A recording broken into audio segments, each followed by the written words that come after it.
What do you reckon the most expensive Hyundai ever sold in Australia is? Surely it's some hyped up supercar with big wings, end badges and enormous wheels. Well, you'd be wrong. It's this, the 2025 Hyundai Ioniq 9 electric SUV. And it'll cost you just under $120,000 before on-road costs. No wings and things, no end badges, but just these big 21-inch alloy wheels to go with the rest of this supersized family conveyance.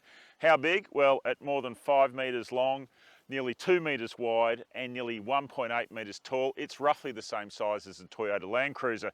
And at 2.5 tonnes, it's also roughly the same sort of lardy weight.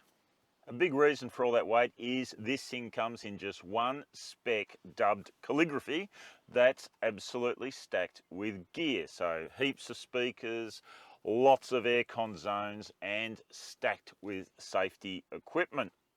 Another thing this car introduces to Australia for Hyundai is a digital key. So it gets transmitted to your phone, you can walk up to the car just like a normal smart key and the car will unlock, and then you jump in the car, hit the start button and away you go.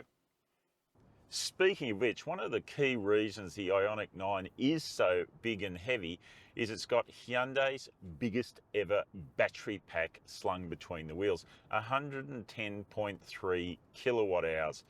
Now that contributes a lot to the weight, it contributes a lot to the price, and it also contributes a range anxiety crushing claimed 600 kilometre range.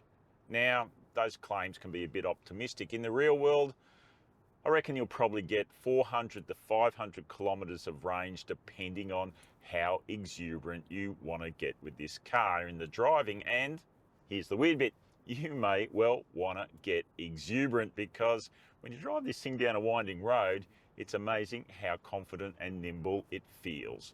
Yep, it really does shrink around you. It's comfortable, it handles well, it steers nicely, and it's got stupid fast acceleration thanks to its dual motor powertrain. Back here in the second row, you can be oblivious to the boy racer up front in a really comfortable and spacious second row. Look, you've got heaps of legroom, heaps of elbow room, and plenty of places to stow your stuff. If you really want the luxury experience, you can option a couple of captain's chairs for back here. Costs an extra $2,000 though.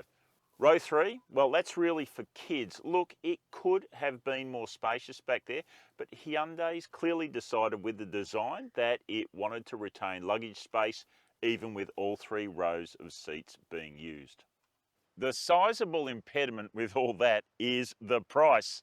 Even Hyundai Australia admits it's not going to sell very many Ioniq 9s. And why not? It's understandable considering the Palisade and Santa Fe 7-seat orthodox SUVs that Hyundai also sells are thousands and thousands of dollars cheaper than this thing.